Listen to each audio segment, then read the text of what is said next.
இதற்கு தேவையான பொருட்கள்லாம் என்னென்னு பார்ப்போமா.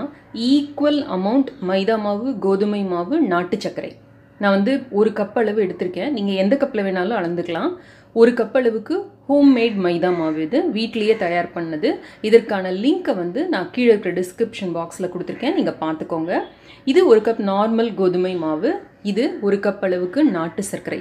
நீங்கள் நாட்டு சர்க்கரை எடுக்காமல் வெல்லமோ இல்லை கருப்பட்டியோ எடுக்கிற மாதிரி இருந்ததுன்னா இதோட அளவை கொஞ்சம் கம்மியாக எடுத்துக்கலாம். நாட்டு சர்க்கரை கொஞ்சம் சர்க்கரை அளவு கம்மியாக இருக்கும் அப்படிங்கிறதுனால நான் அதே அளவு எடுத்திருக்கேன்.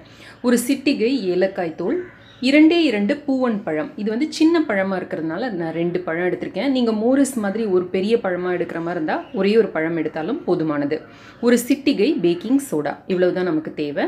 இப்போது இந்த 2 பழத்தையும் நம்ம வந்து நல்லா மிக்சியில் போட்டு மையாக அரைச்சி எடுத்துக்கலாம். இப்போ உங்கள் நாட்டு சர்க்கரை வந்து நல்லா இந்த மாதிரி பவுடராக இருந்தது அப்படின்னா நீங்கள் இப்படியே எடுத்துக்கலாம். இல்லை கொஞ்சம் கட்டி அங்கங்கே இருக்கிற மாதிரி இருந்தது அப்படின்னா நீங்கள் அதையும் இந்த பழத்தோடு சேர்த்து போட்டு ஒரு தடவை அரைச்சி எடுத்துக்கிட்டீங்க அப்படின்னா நல்லா உங்களுக்கு மென்மையான ஒரு மிக்ஸாக கிடைக்கும். ஸோ நான் இதையும் சேர்த்து போட்டு அரைச்சிக்கிறேன். இதில் சின்ன சின்ன பீசஸ் இருக்குது. இது நல்லா மையாக அரைச்சி எடுத்தாச்சு. இதை ஒரு மிக்சிங் பவுலில் மாற்றிப்போம். ஒரு சிட்டிகை ஏலக்காய் தூள், பேக்கிங் சோடா, 1 கப் ஹோம்மேட் மைதா, 1 கப் கோதுமை மாவு. உங்களுக்கு நெய்யோட ஃப்ளேவர் பிடிக்கும் அப்படின்னா 1 டீஸ்பூன் அளவுக்கு நெய் சேர்த்துக்கலாம். அது வந்து இதுக்கு ஒரு நெய்யிலே செஞ்ச மாதிரி இருக்கும் இந்த அப்பம். வீட்லேயே எப்படி நெய் செய்வது அப்படிங்கிறதுக்கான லிங்க்கை நான் உங்களுக்கு டிஸ்கிரிப்ஷன் பாக்ஸில் கொடுக்குறேன், வேணா பாருங்கள். இதில் தேவையான அளவு பால் விட்டு இதை ஒரு நல்ல அப்பம் கன்சிஸ்டன்சிக்கு நம்ம கரைச்சிக்கலாம். 1/2 கப்லேருந்து 1 கப் வரைக்கும் பால் தேவையாக இருக்கும். ஸோ கொஞ்சம் கொஞ்சமாக விட்டு கரைச்சிக்கலாம் நம்ம. நான் இதில் 1 கப் அளவுக்கு பால் எடுத்திருக்கேன். இப்போ நீங்கள் காய்ச்சின பால், காய்ச்சாத பால் எது வேணாலும் சேர்த்துக்கலாம். நம்ம எண்ணெயில் பொரிக்க தான் போகிறோம் அப்படிங்கிறதுனால எது எடுத்திங்கனாலும் பரவாயில்ல.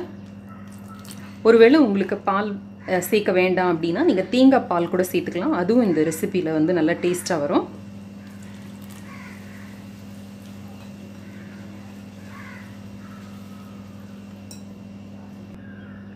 நல்ல கனிஞ்ச வாழைப்பழம் இதுக்கு ஒரு நல்ல டேஸ்ட்டை கொடுக்கும். இப்போ நான் 1 கப் பாலும் சேர்த்துக்கிட்டேன். நீங்கள் உங்களுக்கு வாழைப்பழத்தோட அளவு இன்னும் நல்லா தெரியணும் அப்படின்னா நீங்கள் வாழைப்பழத்தை விழுதாக அரைச்சிங்கன்னா அதுவும் ஈக்குவல் அமௌண்ட் வர அளவுக்கு இருந்தது அப்படி சேர்த்துக்கிட்டீங்க அப்படின்னா சரியாக இருக்கும். இப்போ நல்லா மிக்ஸ் பண்ணியாச்சு. இந்த கன்சிஸ்டன்சியில் இருந்ததுன்னா சரியாக இருக்கும் மாவு. கடாய் வச்சு எண்ணெயை நல்லா சூடு பண்ணிக்கோங்க. எண்ணெய் நல்லா சூடாக இருக்கிறப்ப இதிலேருந்து ஒரு கரண்டி அளவு எடுத்து இப்போ நம்ம அப்பங்களாக விடலாம்.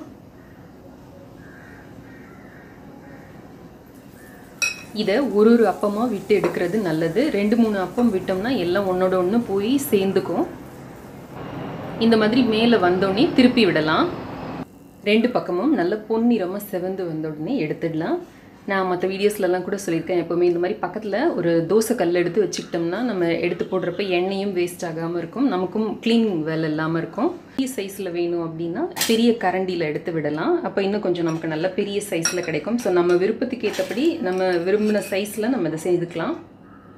பட் ஒன்று ஒன்றா போட்டு எடுக்கணும். ரொம்ப சீக்கிரம் ரெடி ஆகிடும். திடீர்னு விருந்தினர்கள் நம்ம வீட்டுக்கு வந்தாங்க அப்படின்னா கூட சட்டுன்னு செய்யக்கூடிய ரெசிபி இது. வீட்டில் யூஸ்வலாக நம்ம வீட்டில் எல்லாமே இருக்கும். ஸோ அதை யூஸ் பண்ணி செய்துக்கலாம்.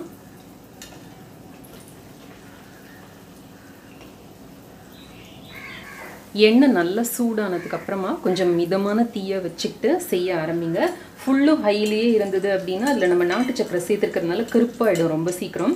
அப்புறம் நம்ம எண்ணெயை அந்த மாவை வந்து விடுறப்ப கொஞ்சம் மெதுவாக விடணும். கொஞ்சம் வேகமாக விட்டுட்டோம்னா இந்த மாதிரி சைடில் குட்டி குட்டி பீஸாக நமக்கு வர ஆரம்பிச்சிடும். கேரளாவில் இந்த மாதிரி டீ கடைகளில் போண்டா கிடைக்கும்.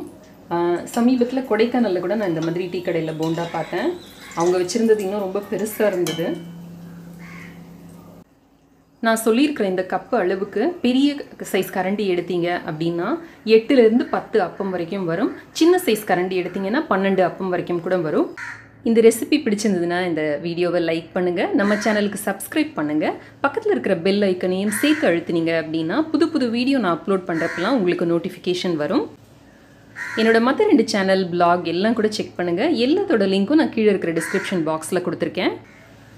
இணைந்திருங்கள். ஹாப்பி ஹோம் மேக்கருடன் எந்நாளும். நன்றி, வணக்கம்.